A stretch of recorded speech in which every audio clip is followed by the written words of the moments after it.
Well, my, it's Sunday, the 28th or 29th, a day or so before New Year's. And this just came into the shop. It's a father and son project, both of whom are really good mechanics and machinists. And it is just a sweet, put together bobber from various and sundry years and bits and pieces. I believe the engine is at least a 70, possibly 71 or 2. 71. I don't know, maybe 72. It's a 650 with a 750 drop-on kit. Got some good custom parts. It's got a good flow to it.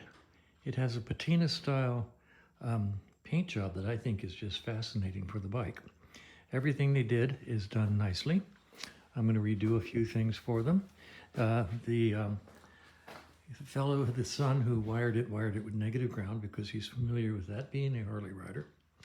And they agreed that they would let me rewire it positive ground.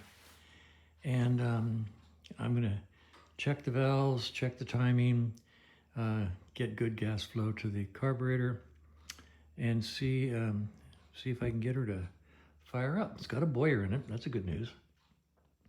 And then see what else I run across as I work on the bike.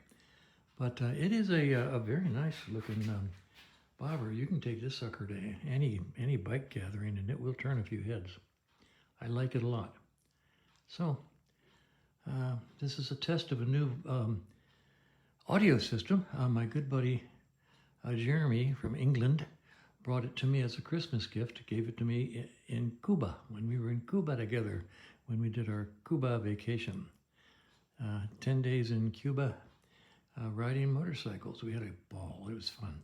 I've got 9 or 10 videos that I'm going to post, and you can see this after you see those. So anyway, it's a nice looking bike, and I think I will enjoy working on it.